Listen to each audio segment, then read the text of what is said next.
Hi, today we're going to speak about website optimization for search engines. So first of all, to start with an introduction, my name is Darren Smith. I'm a co-founder at Empool, a digital agency. You can follow me on Twitter or ask me any questions about this training by using my handle at Darren Smith. So first of all, why would you want to optimize your website? Well, by having a SEO or organic ranking, you're going to have predictable source of quality leads that's long term and not campaign based like much other marketing. The other thing is you want to optimize your website so that you don't have to use backlinking and other black hat tactics that may get your site blacklisted. Rather focus on your own website and making it search engine friendly than trying to use underhand tactics to get to the top of Google. So before you can start optimizing your website, you do need to have a keyword strategy. We have training on creating a keyword strategy, so watch that video if you haven't already.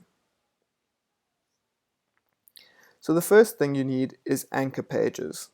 So for every keyword that you want to rank for, you need to make sure that there is a page on your website for that keyword, optimized for that keyword. You should never ever optimize your homepage to rank for a keyword. There are a couple reasons for that. First of all, you may change your positioning or your product entirely. And if your homepage is ranking and it is delivering leads, and then you change who you are, what you do, you could end up with a dry well of leads. The other thing is you cannot on-page optimize a homepage as well as other pages. For example, you cannot change the URL of a homepage.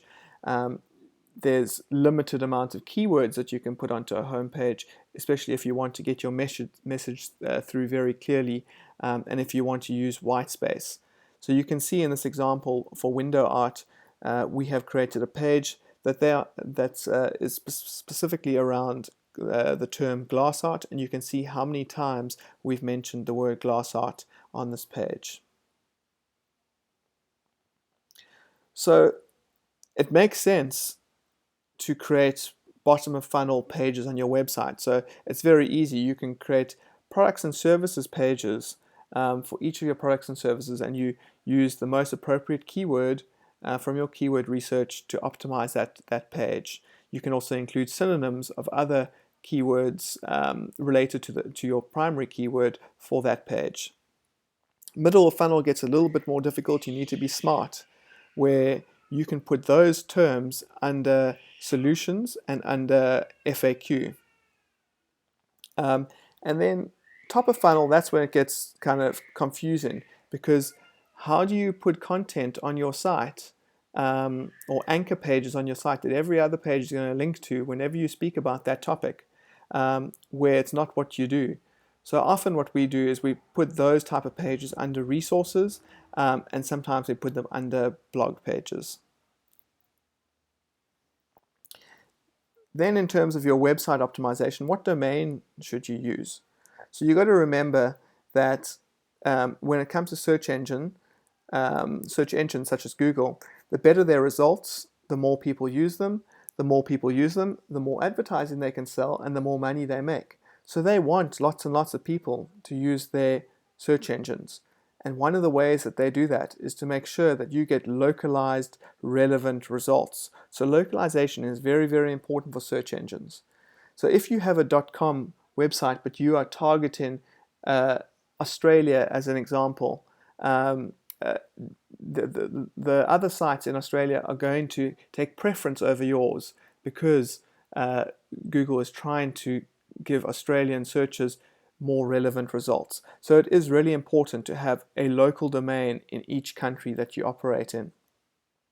If you do have a .com website because you thought that maybe by having a .com website it would look like you have a bigger international brand, you can tell Google through Webmaster Tools which country it should optimize your website for. And so go log into Webmaster Tools, which is a free tool for every single website. click on search traffic, and then international targeting, and select the targeting country. So how do you optimize a page or a blog post for SEO purposes? So first of all, the keyword that you want to target needs to be in the URL, and any spaces need to be replaced with dashes. Now, as you can see in this example here, window art / glass art, and then there's mpool.com / resources / cold calling. So the more important the term is for your business and brand, the higher up in the hierarchy of / it needs to be. So cold calling is not an important part of the mpool strategy. We do talk about how cold calling is not effective, and that's why we've built a page for it, and we blog about that often. But it doesn't matter if we're not found for cold calling. That's why it is one level deeper, as opposed to glass art, which is very important for the window art strategy. The second thing is to put that keyword into the title of a page. So a title gets returned as that bit of text when you do a search, and it also, as you can see, the second place is at the top of a window in your browser.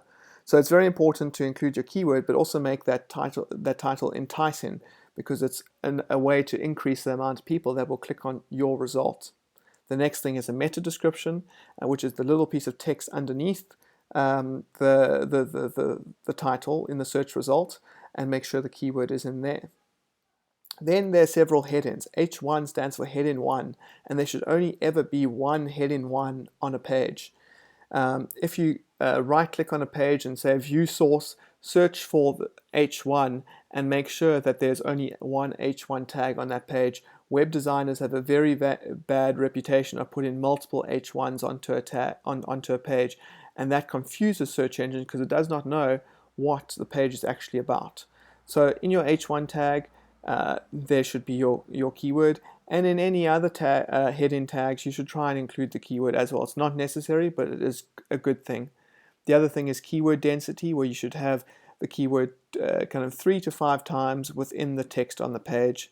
Lastly, make sure that the images on the page also include the keyword somehow, but naturally. So if you have a picture of a phone for this cold calling example, your alt text could be, don't use a phone for cold calling. Don't make the alt text just cold calling, because that is not a true representation of what the image is. The other thing to be careful of is duplicate content. So Google will penalize people for plagiarism if there's duplicate content across different sites. And this even includes any corporate overviews or product information. So if you have multiple sites in different countries, but you have the exact same copy on every single website, you're essentially penalizing yourself. So it's very important that every site that's out there has unique copy, and none of your copy is on any other people's sites that you cannot control. The other element is responsive design. So Google wants you to have a responsive website, so that it doesn't matter what device you're looking at, the website always looks good. So I've shown an example here of an article that's through a social media network. One of my friends shared the mobile link. I was on my computer, on my laptop, and when I clicked on the link, I ended up with a horrible looking page. Had this website been responsive, it would have returned the actual page for a PC or a laptop. So that Google's trying to make sure that their end user has a good experience. So they prefer you to use a responsive website, and if you don't, they penalize that. The other thing is, if you have a mobile website and you have a main site, you're likely to have duplicate content across the sites and will be penalized for that too. The next thing to check is robots.txt. Almost every single website has a robots.txt file that you can get by just putting in after the domain / robots.txt. Now be very careful. Many of the default settings in WordPress automatically put into their robots.txt file that search engines should not index the site. So essentially, robots.txt is instructing robots what to do, and robots are what index websites. So you should always try and have user agent star, so that means all robots that come to the site, and then either disallow with nothing or allow everything. There's a lot of information on robots.txt if you just Google that, but make sure that you check your file. Otherwise, you may be trying to get your site to rank, but it is unable to rank because of the instructions you give in the robots. Then it comes to building a sitemap. So instead of building a sitemap where you kind of try and work out what needs to be in there, and then you come in afterwards and you try and put keywords in, and it just doesn't, they don't make sense to be in certain pages. It's rather start with your keyword wish list. Put all the keywords you want to rank for onto stickies, and then build out your navigation together with what you need on your site, as well as the keywords that you need on your site, until you have the ultimate solution. When it comes to sitemaps, always make sure, as much as those single page websites seem trendy at the moment, never have a single page website or a simple website with only 2 or 3 pages, because that's only going to give you 2 or 3 opportunities to actually be found. And then also never ever call a page about us or products. It's just a waste. If you are a company selling plumbing services, your about us page should be called plumbing company as an example. The other things to not forget about when building out your web page is that it must pass the blink test, especially if you're doing SEO, because there's a great chance that that person's going to arrive on a page that is not your home page. They won't get your full story. They need to be able to look at your site for literally 1 second and know what you do and why you're better. And don't forget to optimize every single page for the 3 stages of buying: the person that knows what they want, the person that's doing research, and the person that stumbled upon your website by accident and is an ideal persona for you in the future. Lastly, don't forget when you do website redesigns that you need to have a 301 redirect strategy. There's this concept of SEO juice, and you've been building all this or pouring juice into this page, and all these people are visiting your page, and then suddenly your website changes and they get a broken page, or this page no longer exists error. Google and search engines and robots get that same error. They actually penalize you because you did not redirect users, and you will lose kind of respect from them, but you'll also lose great source of leads and SEO. So when you're building out a new website, a 301 redirect strategy should be at the top of the list of things to do.